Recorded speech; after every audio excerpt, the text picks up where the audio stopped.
In today's video, I'm going to show you J.S. Bach's #1 harmony technique. This is going to give you incredible insights on the guitar. It's going to help you learn your way around the piano, and if you do any solo arrangements or composing, this is going to absolutely skyrocket your music. Let's get started.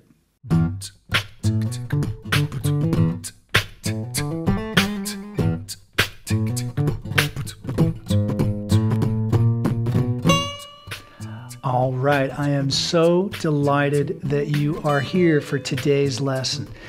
This is perhaps the most important harmony lesson you might ever learn. This really and truly is J.S. Bach's #1 technique, and I'm going to back that up with statistics and numbers showing you this is what he does. And I'd like to tell you that it may not be immediately obvious how applicable this is, so you're going to have to trust me and practice this. What you will see later on is you will make all kinds of connections and have many realizations and aha moments. So I implore you, check this stuff out. Now, in my last video, aimed primarily at guitar players, I told them that to get good at some music theory, it required a little bit of sitting at the piano. So this is the homework you should do when you're at the piano. Now, I do have a video where I explore this on the guitar. I will put a link below in the description. And if you want to go deeper into this harmonic knowledge, I have 2 courses on my website, Study with Adam, where we go through many more variations and minor keys. But I'd like to just dive in and get started. So I'm going to do this here on the computer keyboard, and I might fly in some guitar images or tablature images so that you can relate everything. So the first thing we've got to look at, that note is C right there. Okay, first thing we've got to look at is we have these 7 triads within the key of C. I'm just going up the scale.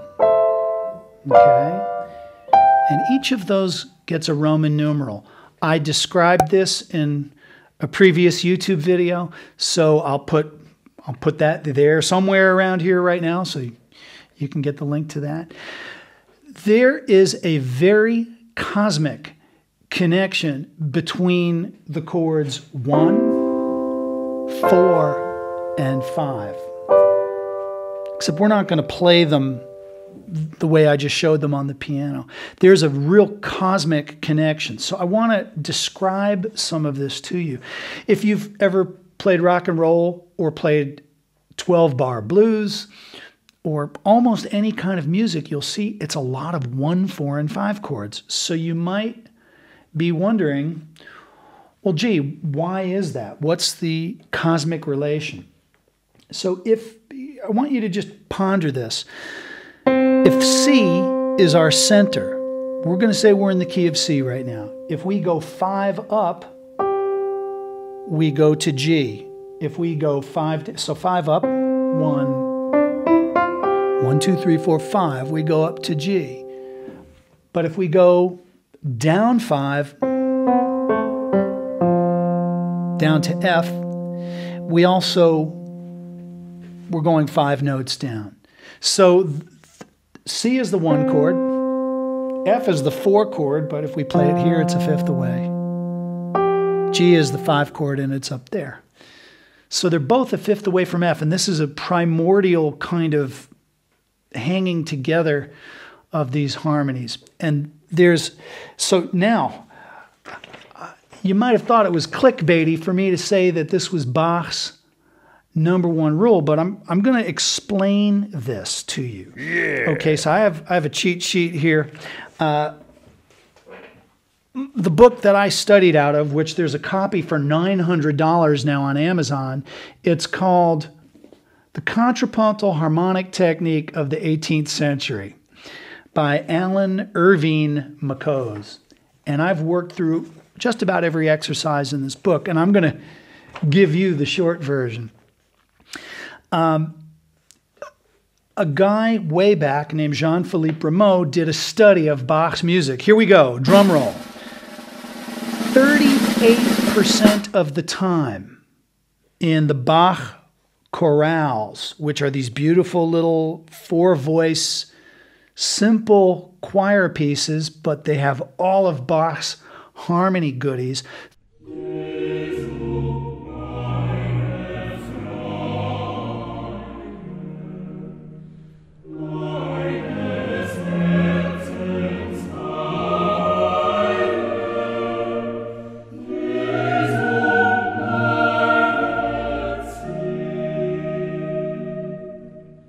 38% of the time, the chords are a one chord. Somebody actually did the math, okay? 34% of the time, the chords are a 5 chord or a 7 chord, which sounds just like a 5 chord. So that would be a 5 chord, and that would be a 7 chord, but it sounds like a G7 going a 1 chord. So let's just ponder that for a minute. In these lush, harmonic, beautiful gems, these unbelievable choir pieces, which you can download for free and listen to, 75% or 72% of the chords are just 1 and 5 chords. Okay? Trailing behind that, 19% of the time, it's, let's just say for the sake of brevity, it's the 4 chord. Okay? And so all those other chords, like the 2 chord, the 6 chord, that's much, the 3 chord and the 6 chord, that's much less of the time. So it's predominantly like 90% of the time, it's 1, 4, and 5 chords. Okay, and now the movement, this kind of movement where the root goes from like G to C or C to G, going a fifth in one direction, that kind of movement happens 52% of the time. So the reason I'm giving you these numbers, and I mean, I'm a geek, so I'm like really into this stuff, is that is the lay of the land with Bach in terms of the amount that he uses it. He uses these devices much more. So now I'm going to give you an exercise. And if you're a guitarist or a pianist, you got to do these on the piano. And if you're a guitarist, you got to do them on piano and guitar. Because this is not an intellectual thing, it's an experience thing. It's feeling those keys under your fingers. It's hearing the harmonies and hearing the voicings. So now let's direct our attention to the keyboard, the lovely MIDI keyboard on the screen. I'm going to play a C triad.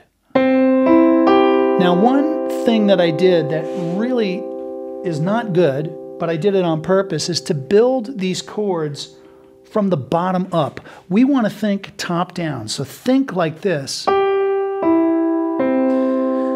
Okay? I'm telling you, it's going to get good, so stick around. It's going to get good.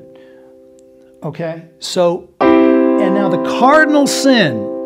When I ask guitarists to play this, I'm going to put a shape of this up on the screen, what it looks like on guitar. The cardinal sin that guitarists tend to make is when I say, can you move that to an F chord? Instead of seeing those as 3 voices, they see it as a shape and they move the whole thing up 5 frets. Okay? If that was a choir singing, that would sound pretty bad. That breaks just about all the rules of harmony. So what I want to do is I want to show you a smoother way to move. So here's the rule. When we have 2 chords whose roots are a fifth apart, we're going to go a C chord to an F chord. It's a fifth down. There's going to be a common tone. We need the notes F, A, C. So what we can do is we can move those 2 guys and we can keep the C. See that? Okay. This is a critical move. You have to know this. Now, when I learned this on the keyboard and actually did it, that's when I started doing good in music theory class. This can't be in your head. You have to experience it. You have to play it. So if you're a guitarist and you're going to practice some piano and get acquainted with music theory, this is the first thing you're going to do. Now what I want you to do, hang on, I'm going to pull the mic over a little bit.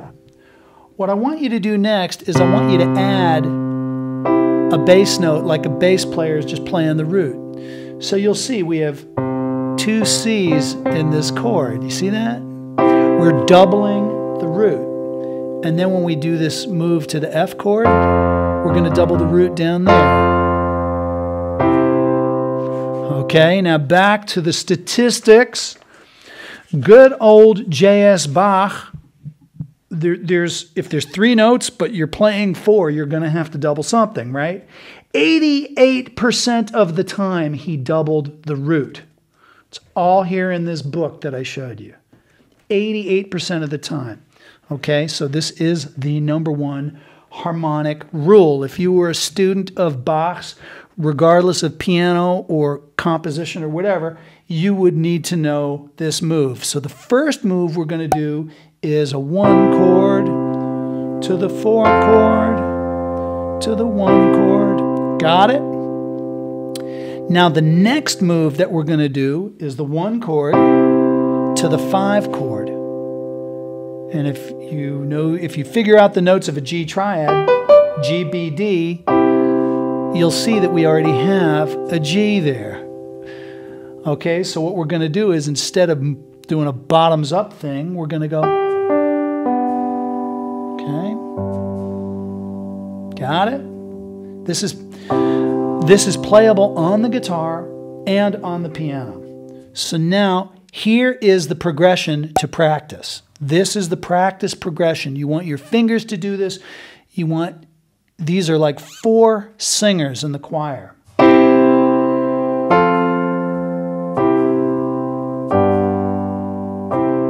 Okay. 1, 4, 1, 5, 1. And these are actually 3 separate little melodies. You're going 1, 4, 1, 5, 1. That's the top one. The next one is. And then the next one is. So if you heard a choir or a string ensemble play this, it would sound heavenly. Absolutely heavenly. You can't imagine. So these are standard moves that you must learn. Your music will breathe. Your music will be beautiful. You will have aha moments. You will see things connect all over the neck. Okay, now there are 3 ways that we can stack that chord up. Note, these are not going to be called inversions because inversion has to do with what's in the bass. These are all root position chords because the root is in the bass. But what we're going to do is we're going to stack these notes up differently. We're going to take that C and we're going to put it up here. And then we're going to do the same thing, right? We're moving to the F chord. 1, 4, 1, 5, 1 is our progression. We're going to keep the C, right? Now we're going to keep the G, right? Okay, that's the second positioning of the triad. And now there's a third way to practice this progression.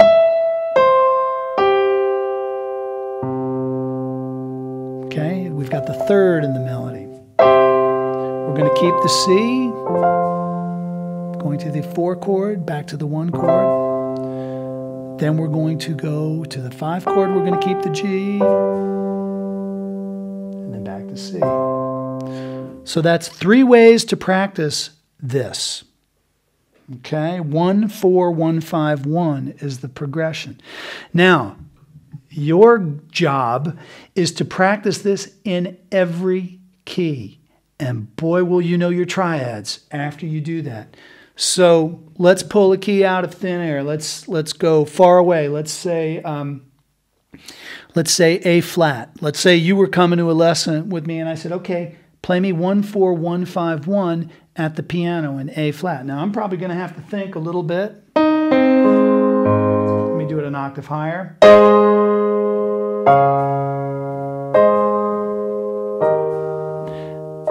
Now see, when you're on the piano, you know, ooh, I have an A flat there, I have a C here, I have an E flat. The problem on the guitar is that it's all shapes. You know, you can just do this like a grid and you don't know what notes you're playing.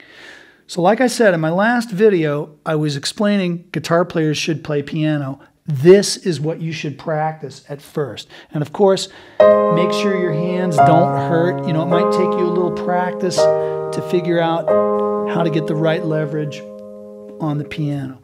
And you're going to do that in all of the different positions of the triad. And then...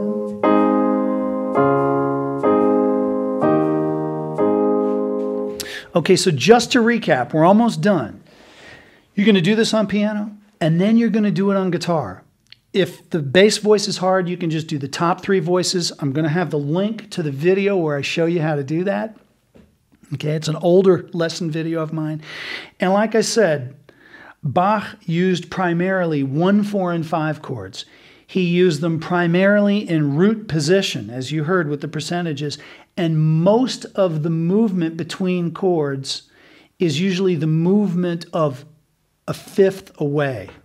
Either like a 1 chord going to a 4 chord or a 5 chord going to a 1 chord. That kind of movement. So these are stock moves. And don't underestimate their beauty. And if you learn these in every key, you will see lots of connections.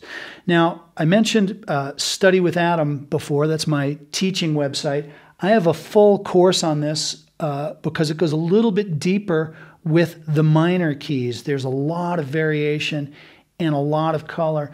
And then there's different ways to spread the notes out on the chords. So that's a little too much for this video, but I just wanted to give you something to get you started. So this isn't a knowing thing, this is a doing thing and a singing thing. So dive in and enjoy. God bless.